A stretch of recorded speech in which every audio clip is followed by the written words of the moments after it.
Luoy kay ta karon kay ang ato mga leaders, pipilas mga leaders labi na diha sa Congress karon, uwaw kaayo ang ilang gibuhat nga hasta ang trabaho sa Senate nga mao ang paghimog trial ilan ang gibuhat para lang gyud matuman ang ilang gusto.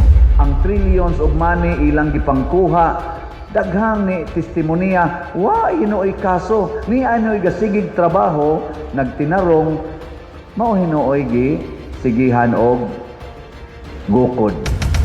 Panagsara kay na mahitabo, bisan gani Santo Papa inig birthday, why magpundok sa gawas og sa tibuok kalibutan nga mohago gyud mag-birthday party para niining gipriso nga doon na kunoy crimes against humanity. Kanang sigig alagad nagsunod nas Ginoo. Kanang sigig panaot sa nangalagad nagsunod nas Ginoo. Dadagan ang Lito News Update.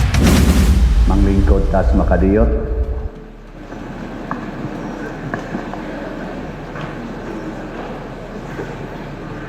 Di kapoy mo og barog. Kapoy?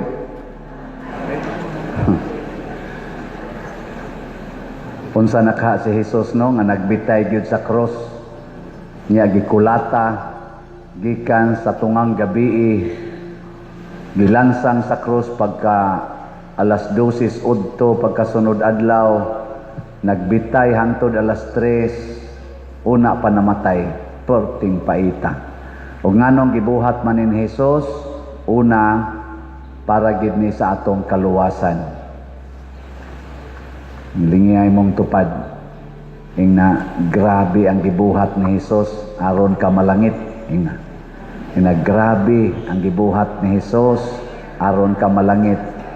Nya ikaw, sige lang kag kiskis anang imong kilay, sige lang kag kolor anang imong buhok, sige lang kag paputi anang imong naong, antos-antos sa kadiha, oy. Sige lang kag pangaway anang imong bana, imong asawa, imong silingan, sige lang kag yaw-yaw anang imong anak, antos-antos sa kahoy. Muna, mubuhat sad ta para sa kaluwasan sa atong isig katao. Luoy kay ta karon kay ang ato mga leaders, pipilas mga leaders labi na diha sa Congress karon, uwaw kaayo ang ilang gibuhat nga hasta ang trabaho sa Senate nga mao ang paghimog trial ilan ang gibuhat para lang gyud matuman ang ilang gusto. Na karon na say mga lawyers nga niingon ni file sila petition sa Supreme Court for si Surari para ipahunong ang maong pag-abuso sa gahom. Ang mga Hudiyo way nakaplagan nga sala diha ni Kristo. Naghimo silang mga pagbutang-butang, ibutang-butangan nila. So panahon pag ni Kristo naa na ning mga buangon sa atong katilingban nga mga leaders.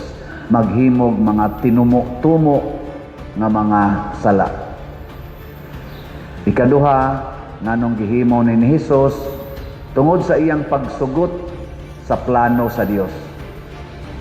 Matod pa niya, pwede man ko magpadag mga anghel para mo patay ninyong tanan, pero masinugtanon man siya. Matod pa diri sa unang pagbasa, akong gipatara ang akong naong sa nagluwa ug nagtamparos nako, ang akong likod sa naglatos kanako. Mao say gibutang sa unang ikaduhang pagbasa nga nag-ingon nga iyang gihukas ang iyang pagkadiyos og nipuyo siya isip tao nga masinugtanon hangtod didto sa cross. Lingian na sa dimong tupad ingna musugot yung kas hangyo ni Father nga mamalit tag slot na musugot ka hangtod yun nga mahurot imong kwarta ingna ko na. Oy, mga animal kay ta. Masinupakon. Masinugtanon gid unta ta kay mao nay makaluwas. Ug ang ikatulo nga rason mga igsoon nganong gibuhat ni Hesus aron mabuntog ang yawa ug ang kamatayon. Gibuntog niya ang yawa ug ang kamatayon. Ang sala ug ang kamatayon. Way laing makabuntog ani ang pag-antos ug ang pagpakamatay ra gyud. Kanang imong tupad sad-an kay na. Apil na ning nagwali. Atong buntogon, o kung saan na ito pagbuntog, mag-inantusay ta, niya, magpakamatay ta para sa atong isigkatao. Dili ta magpinatyanay, magpakamatay. Sige, agbay ang imong tupad. Agbay ba? Agbay ba? Ing na, pwede na ko nimong patyon. Pwede na ko nimong patyon.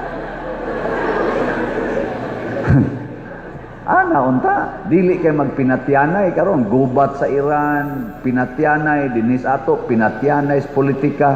Ang atong vice presidente nga gisigihan nilag impeach karon, mao gyud poy ilang hiringan diha sa Congress, labi na sa Committee on Justice kuno, nay uban itawag na ana og Committee on Injustice.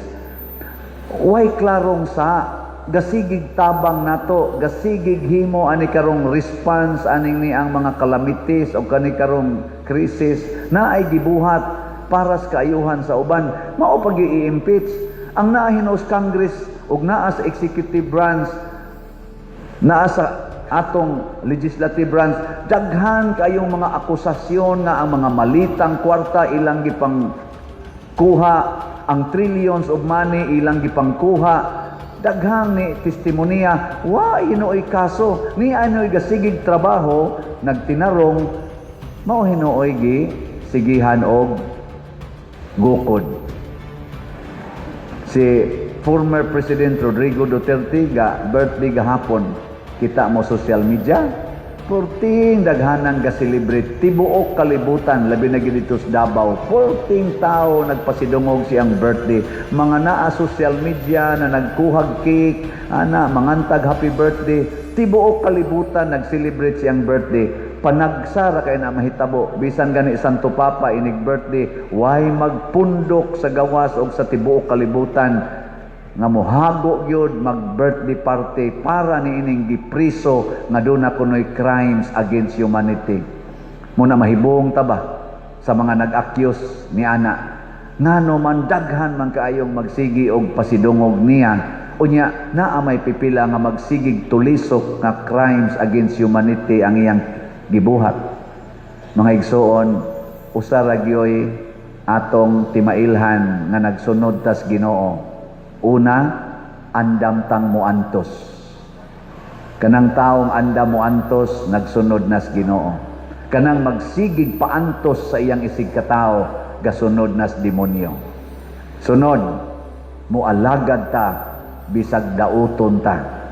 Kanang sigig alagad, nagsunod nas Ginoo. Kanang sigig panaot sa nangalagad, nagsunod nas demonyo. O katapusan, andam tang mamatay diha sa atong pag-alagad sa katilingban. Kanang gasigig paniguro nga dili mamatay.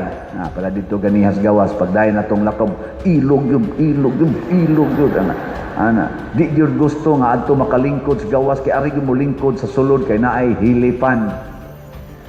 Kamong naas gawas nga wa na kasulod, kamoy mag-unas langit. Ug ang awahing mulsulod sa langit kadtong nag-ilog-ilog og dayon diri sa simbahan. Pero pwede sa ta magdungan dito sa langit kay puti man daghanang pultahan. Basta mo desisyon na ta karon nga muantos, mualagad og magpakamatay.